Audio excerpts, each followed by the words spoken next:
ထိုင်းနိုင်ငံတွင်ယင်းနှိမ့်မြုံနှံမှုအကောင့်ဖွင့်ခြင်းမြန်မာပြည်သားများအတွက်ထိုင်းနိုင်ငံတွင်ယင်းနှိမ့်မြုံနှံမှုအကောင့်ဖွင့်ခြင်းအစဉ်စဉ်အားလုံးပဲမင်္ဂလာပါကျမမီမီပါငွေကြေးစိုးရိမ်ပူပန်မှုတွေကနေယုံထက်ပြီးလွတ်လပ်တဲ့ဘဝကိုဖန်တီးခြင်းပါသလားတင့်ရဲ့ငွေကြေးအနာဂတ်ကိုကိုယ်တိုင်ဦးဆောင်နိုင်ဖို့အချိန်တန်ပါပြီဒီ Financial Stability Channel ကိုလာရောက်တဲ့အတွက်ဂုဏ်ယူပါတယ်ဒီ channel ကနေကျမတို့ဟာ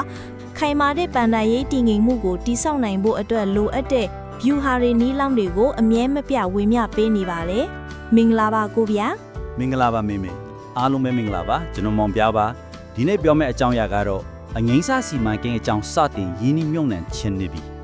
ရင်းနှီးမြှုပ်နှံမှုအကောင့် mutual fund အကောင့်ဖွင့်ခြင်းနဲ့ဆိုရင်ဘာတွေလိုအပ်တာလဲဘယ်လိုလုပ်မလဲ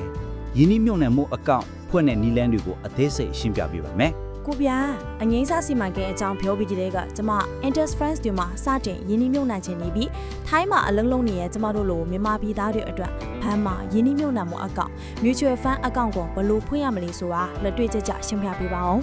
မေမေကောင်းတယ်ထိုင်းနိုင်ငံမှာအကောင့်ဖွင့်တာဟာမင်းထင်ထားတဲ့ပိုရိုးရှင်းပါတယ်လိုအပ်တဲ့ service ဆန်တဲ့နေအစင်းစင်းနေနဲ့အရေးကြီးတဲ့စောင်းရံရှောင်းရံတွေကိုပါအသေးစိတ်ထုတ်ပြပေးမယ်ပထမဆုံးအဆင့်က service ဆန်တဲ့ထင်စင်ခြင်းပဲထိုင်းဘဏ်တွေမှာရင်းနှီးမြှုပ်နှံမှုအကောင့် mutual fund အကောင့်ဖွင့်ဖို့လိုအပ်တဲ့ service ဆန်တဲ့များပုံမှန်အားဖြင့်နိုင်ငံကူးလက်မှတ် passport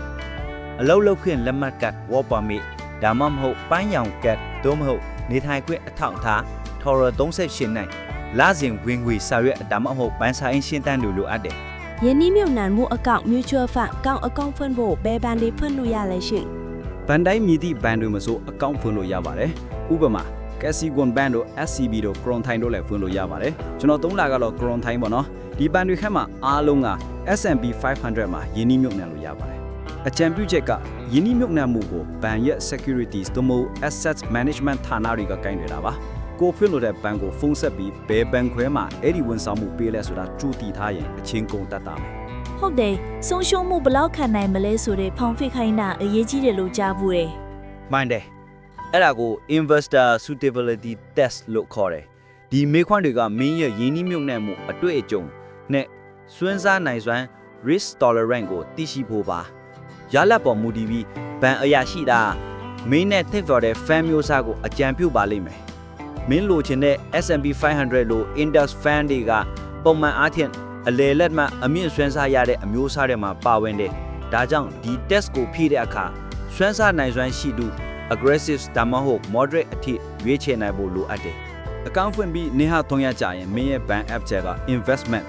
ကလုံထွန်ကဏ္ဍမှာကိုယ့်ရဲ့ fund အကောင့်ကိုဝင်ရောက်ကြည့်ရှုနိုင်ပြီ။ index fund တွေကိုရင်းနှီးမြှုပ်နှံခြင်းတဲ့ဆိုရင်ထိုင်းဘဏ်တွေကနေဖွင့်ထားတဲ့နိုင်ငံခြား store တွေကိုရင်းနှီးမြှုပ်နှံတဲ့ fund တွေကိုရွေးချယ်နိုင်ပါတယ်။ S&P 500မှာရင်းနှီးမြှုပ်နှံတဲ့ fifth fund တွေကိုမေးမြန်းကြည့်ပါ။မင်းရဲ့အငြိမ်းစားစီမံကိန်းအောင်မြင်ဖို့အတွက်အရေးကြီးဆုံးကတော့စီကံနဲ့အညီလာစဉ်ရင်းနှီးမြှုပ်နှံခြင်း DCA ပဲဈေးကျနေရင်တောင်မပြောင်းလဲပဲပုံမှန်ထည့်သွင်းတဲ့ဟာ compound interest ရဲ့စွမ်းအားကိုအပြည့်အဝရရှိမှာဖြစ်ပါတယ်အဆုံးသတ်နေနဲ့အရေးကြီးတဲ့အချက်နှစ်ချက်ကိုသတိပေးခြင်းပါတယ်တစ်ချက်ကအခွန်ကိစ္စ taxation ကိုရင်းနှီးမြှုပ်နှံမှုကနေရရှိတဲ့အမြတ်အရင်ပေါအခွန်ဆောင်ဖို့လိုအပ်နိုင်တာကြောင့်ဘဏ်အရာရှိကိုပါစီ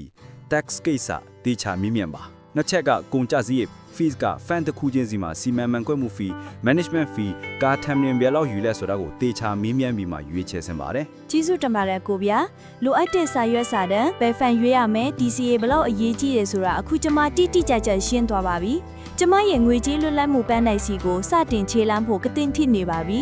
ဂုဏ်ယူပါတယ်မေမေစတင်ခြင်းဟာအခက်ခဲဆုံးအဆင့်ပဲမင်းရောထိုင်းမှာယင်းနှီးမြှုပ်နှံမှုအကောင့်ဖွင့်ဖို့အဆင်ဖြစ်ပြီလားဘယ်ဖန်အယူဆကိုရွေးချယ်ခြင်းလဲဆိုတော့ကိုမမရေးဖိတ်ခဲ့ပါဦးကျွန်တော်တို့ channel ကို subscribe လုပ်ထားဖို့မမေ့ပါနဲ့နော်လာရောက်အားပေးသူအားဆုံးကိုကျေးဇူးတင်ပါတယ်